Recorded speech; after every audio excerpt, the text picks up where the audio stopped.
Existe-t-il à notre époque une fraternité secrète et globale qui complote pour diriger le monde?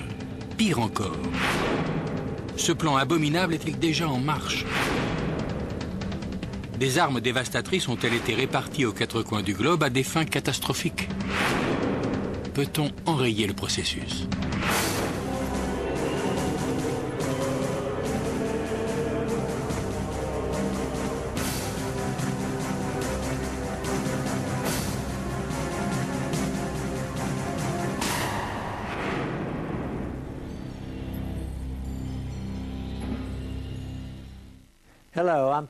Bonjour, je m'appelle Patrick McNee. L'Illuminati est supposé être une société secrète opérant depuis des siècles aux dimensions planétaires. Une confrérie occulte qui regroupe les personnalités les plus influentes du monde.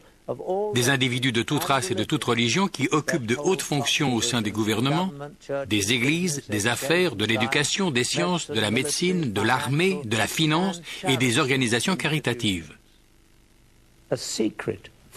Une fraternité secrète dont l'unique but est de s'emparer du contrôle de l'ensemble des peuples, des ressources et des fonds planétaires.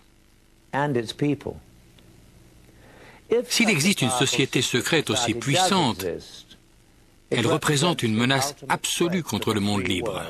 De fait, cela signifie qu'en réalité, le monde libre n'existe pas. Certains disent que c'est absurde. Mais désormais, pour la première fois dans l'histoire de l'humanité, nous avons la preuve de l'existence de cette société occulte d'envergure planétaire. Et nous savons aussi qu'elle a infiltré 2 des services de renseignement les plus puissants du monde. Qui plus est, nous avons découvert que des armes de destruction massive sont cachées aux États-Unis et dans d'autres pays pour une utilisation future. Comment cela est-il possible ? Afin de découvrir la vérité, nous devons d'abord explorer les couloirs obscurs des sociétés secrètes, dont l'histoire, les rituels et l'existence même sont enveloppés de mystères. Les communautés secrètes existent depuis des siècles. Elles ont toutes quelque chose en commun, un savoir unique, que leurs membres jurent sous serment de garder secret.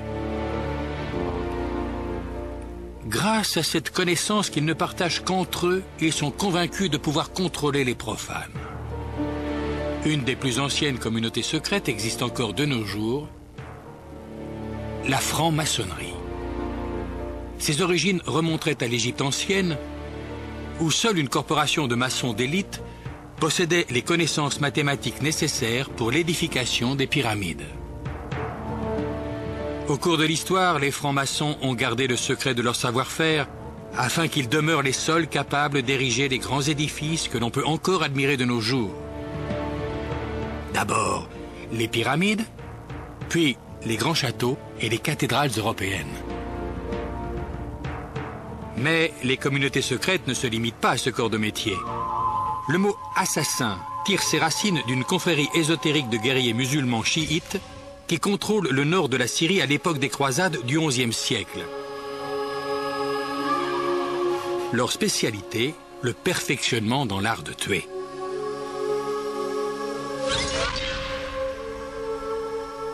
La secte a été fondée par Hassan ibn Sabah, dit le vieil homme de la montagne, qui règne depuis une forteresse reculée. Hassan endoctrine ses partisans en leur promettant que s'ils se battent et meurent pour Allah, ils vivront pour l'éternité dans un paradis terrestre.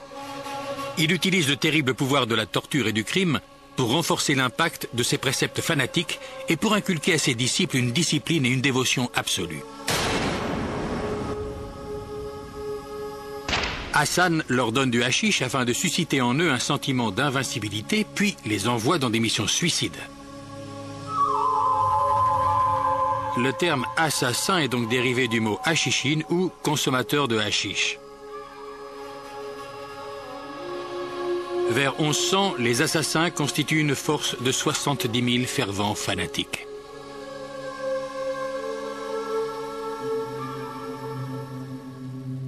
À peu près à la même époque, une autre confrérie secrète voit le jour, les Templiers.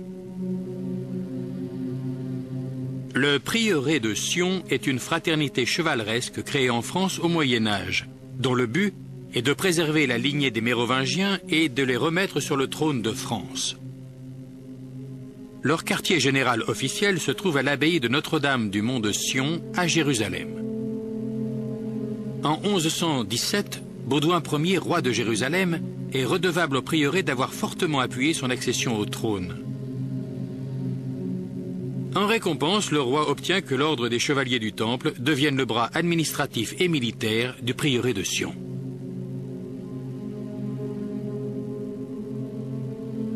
L'ordre des chevaliers du Temple a été créé 10 ans auparavant, avec pour mission de protéger les pèlerins en route vers la Terre Sainte. À l'époque, au Moyen-Orient, les Templiers sont en contact avec les musulmans, mais aussi avec les assassins. En réalité, à la fin des croisades et à cause des ennemis qu'ils ont en commun, les assassins se réfugient parmi les Templiers, imprégnant les soldats chrétiens de leurs idées fanatiques et meurtrières.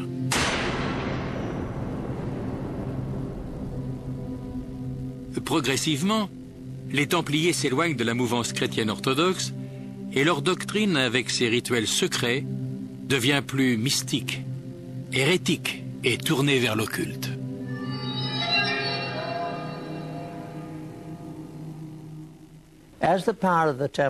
Tandis que le pouvoir des Templiers s'accroît, la confrérie devient une véritable église au sein de l'église, s'occupant de ses propres finances, révoquant les excommunications prononcées par les évêques et ne rendant compte qu'au pape.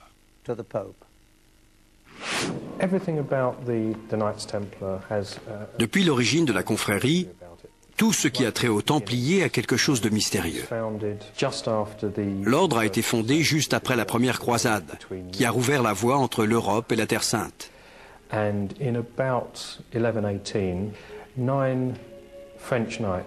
Vers 1118, 9 chevaliers français, tous liés à la cour du comte de Champagne, se sont rendus en Terre Sainte,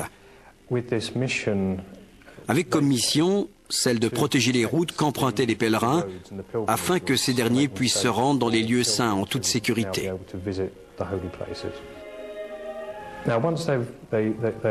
Il n'y a cependant aucune trace de l'action des chevaliers au cours de la décennie qui a suivi leur arrivée en Terre Sainte.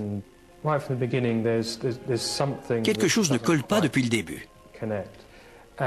Il existe en outre des preuves selon lesquelles cette mission de protection des pèlerins n'était en réalité qu'une couverture. Ils se seraient rendus sur place pour une toute autre raison. Ces 9 chevaliers pensaient donc trouver quelque chose. On sait qu'ils ont procédé à des fouilles sous la colline du Temple, et plus récemment, les archéologues ont trouvé des preuves de ces excavations, notamment des objets provenant du Temple.